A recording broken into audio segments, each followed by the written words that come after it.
और क्या संशय रह जाता है भाई? क्यों ऐसी बातें आप मतलब समझ में नहीं आ रही कर रहे हैं? क्यों? इसलिए कि मुख्यमंत्री ने फोन किया था सावित्री जी हाँ, को कोई बात नहीं।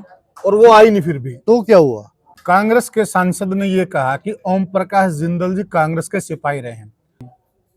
भजनलाल परिवार का गढ़ रहा हिसार से, लेकिन उस परिवार से भी कोई नहीं था। देखिए, अगर नहीं होंगे तो सवाल खड़े होंगे। नहीं उड़ा है तो जनता भी जानना चाहती कि जहाज कब उड़ेगा। कि जिंदल हाउस, जो मौके पे सावित्री जी यहाँ से विधायक हैं और उन्होंने कहीं न कहीं भाजपा का समर्थन भी कर रखा, लेकिन उनकी गैरहाजिरी कहीं न कहीं सवाल पैदा कर रही है। नमस्कार साथियों, मैं हूं आपका होस्ट कुलदीप सिंह पुनिया और मैं लेके चलता हूं आपको राजनीति की दुनिया। राजनीति की दुनिया की बात करता हूं मैं साथियों, आज हिसार के अंदर मौजूद हूं और हिसार के अंदर मेरे साथ जुड़े हुए हैं बीजेपी पार्टी के प्रत्याशी, जिनको मेयर चुनाव के लिए बीजेपी ने जंगे मैदान में उतार दिया है, परवीन पोपली जी। परवीन भाई साहब, राम राम जी, नमस्कार। सबसे पहले तो आपको शुभकामनाएं। धन्यवाद। देखिए, बीजेपी ने इस बार भाई साहब कयास तो बहुत लगा रहे थे कि जिंदल हाउस का प्रत्याशी होगा, कुलदीप बिश्नोई जी का प्रत्याशी होगा, ये अन्य तमाम प्रकार की अटकलें चल रही थी, परंतु कहीं न कहीं भाजपा ने भरोसा अपने ही सिपाही पर दिखाया, जो एक कैडर का सिपाही है। आप क्या मानते हैं? जो बात आप कर रहे हो कि अमुक व्यक्ति का आदमी भारतीय जनता पार्टी में जो भी कार्यकर्ता है वो भारतीय जनता पार्टी का कार्यकर्ता है। जी जी। किसी व्यक्ति विशेष का कार्यकर्ता कोई नहीं होता। जो भारतीय जनता पार्टी परिवार में शामिल हो गया तो वो भारतीय जनता पार्टी का हो गया। बिल्कुल सही बात है। तो आप क्या मान के चलते हैं कि इस चुनाव में आपको क्या लग रहा है, आपकी राह आसान है या कठिन है? देखिए, जनता जनार्दन फैसला करेगी। जनता जनार्दन ने पिछले लगातार चुनाव में भारतीय जनता पार्टी पर अपना विश्वास जताया है जी।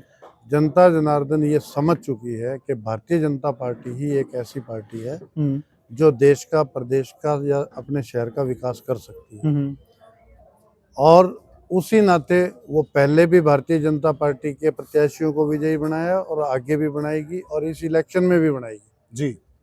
देखिए, आप जो बात कर रहे हैं, पहले की अगर हम बात करें, पहले जो भाजपा का यहाँ माहौल था, आपके पुराने जो मेयर थे गौतम सरदाना जी, आज वो पार्टी में नहीं है और आपके बड़े अहम साथी भी थे। तो कहीं न कहीं पहले की पृष्ठभूमि और आज की पृष्ठभूमि में अंतर है, तो क्या ये आपके लिए चैलेंज नहीं होगा? मैं आपको बता रहा हूँ, जो व्यक्ति भारतीय जनता पार्टी का प्रत्याशी है, जनता उसके साथ है। इससे कोई फर्क नहीं पड़ता। भारतीय जनता पार्टी जनता के दिलों में स्थान ले चुकी।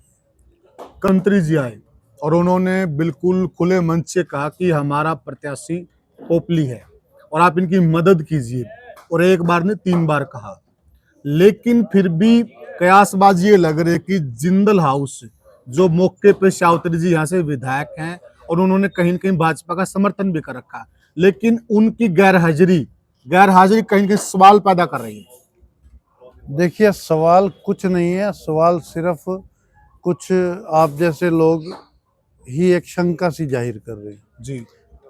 आदरणीय जगदीश जिंदल जी आए, उन्होंने अपना पूरा आशीर्वाद दिया। जी।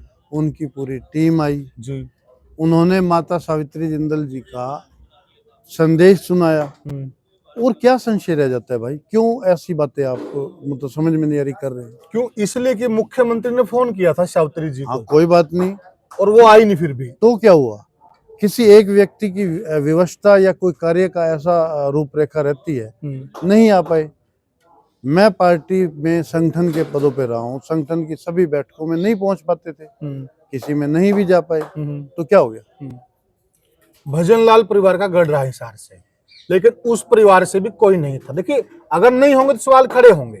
अब आप हो, आपके भाई आपके साथ नहीं खड़े होंगे, सवाल खड़े होंगे और मीडिया का हम सवाल उठाना। भजनलाल परिवार से भी वहां कोई मौजूद नहीं था।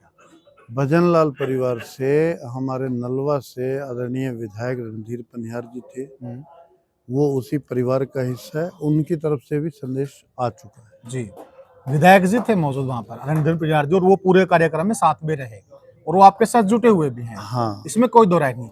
लेकिन भजनलाल परिवार अलग परिवार है और रणधीर परिवार का अलग परिवार है सर, पारिवारिक तौर पे, क्योंकि यहाँ लोग भजनलाल परिवार के पुराने समय से उनसे जुड़े रहे हैं, फैन रहे हैं लोग। बेशक जुड़े रहे हैं जी, और रणधीर पनिहार जी भी उसी मजबूती से उनके साथ जुड़े रहे हैं, और ऐसी किसी तरह की कोई बात नहीं है कि कोई साथ नहीं है। आप क्या मान रहे हैं कि पूरी भाजपा आपके बिल्कुल पीछे बिल्कुल खड़ी है? एक एक कार्यकर्ता भाजपा का कमल के फूल के जो सिंबल है उसको जिताने के लिए काम करेगा जी भाजपा के कार्यकर्ता के लिए प्रत्याशी का कोई अहम नहीं होता, जी जी उसके लिए अहम होता है कि यहाँ से कमल का फूल जीते। जी। वो कमल का फूल प्रवीण के पास रहे या कहीं और रहे, कमल का फूल जहाँ है वहीं विजय है। कांग्रेस के सांसद ने ये कहा कि ओम प्रकाश जिंदल जी कांग्रेस के सिपाही रहे हैं, हमारे पुराने साथी रहे हैं, और कुछ भी हो सकता है। ये कहीं न कहीं एक सीगुफा छोड़ा, एक संभावना जाहिर की कि कुछ भी हो सकता है। आपको क्या लगता है? जो कांग्रेस पार्टी का जो सिस्टम रहा है, उन्होंने झूठे सच्चे नैरेटिव कब बनाने हैं। जनता इन बातों में नहीं आने वाली, और इन बातों में कोई दम नहीं है। ठीक है, वो कभी कांग्रेस के सिपाही रहे हैं, अगर आपकी कांग्रेस इतनी अच्छी होती तो वो उनको संभालते ना जी, उन्हीं के साथ होते। आज क्यों कांग्रेस से अलग है? तो क्या कहना चाह रहे हैं, मेरी तो समझ में नहीं आ रही। मतलब बात में अपना घर नहीं देखना, हम्म, एक झूठे शिगुफे छोड़ना है, क्या हो जाएगा इससे? जनता को इतनी थोड़ी है ना। अगर जनता के मुद्दों की बात कीजिए, देखिए बीजेपी के विकास की बात करें, काफी जगह बीजेपी ने विकास भी कराया है, और एक चीज विपक्षी भी बोलते हैं कि जो एयरपोर्ट का मुद्दा है, कई बार उद्घाटन हो चुका है परंतु अभी तक जहाज नहीं उड़ा है। तो जनता भी जानना चाहती कि जहाज कब उड़ेगा।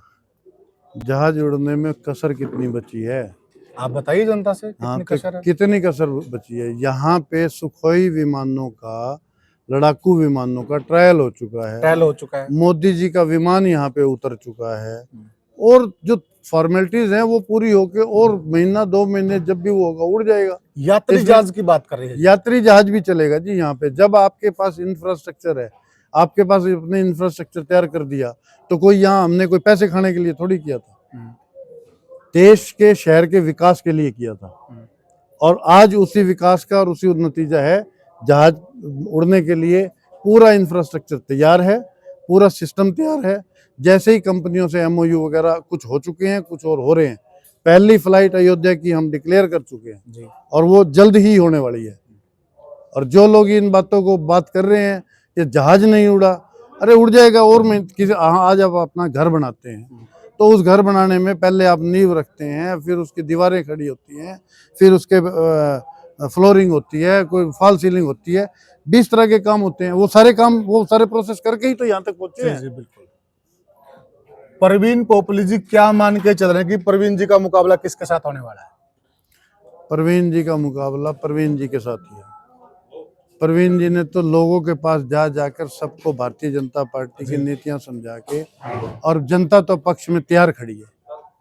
मतलब मुकाबला आपका किसी के साथ नहीं है? मतलब ही नहीं। भाजपा का मुकाबला भाजपा से ही है। भाजपा का मुकाबला ये है कि हमें कितने ज्यादा से ज्यादा लोगों तक पहुंचकर और उनके वोट डलवाने का, बस इतना ही काम है। इतना ही काम है, हाँ। अदरवाइज जनता मन बना चुकी है। मन बना चुकी है।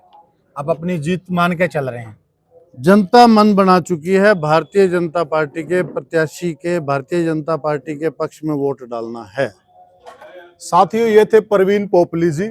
इनका साफ कहना कि भाजपा की टक्कर में कोई नहीं है, केवल इतना करना है लोगों को कि वोट पोल करवाने हैं। रिजल्ट हमारे पक्ष में और कहीं कहीं आश्वस्त नजर आ रहे हैं। आप क्या मानते हैं? आप जरूर बताइएगा कि क्या लगता है कि हिसार का जो नवनियुक्त मेयर होने वाला वो मेरे साथ बैठा है। आप भी यही मानते हैं? खुद प्रवीण जी ये मानते हैं? कमेंट सेक्शन में हमें जरूर बताइएगा, और वीडियो को ज्यादा शेयर कीजिएगा और चैनल को सब्सक्राइब कीजिएगा। फिर मिलेंगे किसी और वीडियो में, तब तक के लिए राम राम।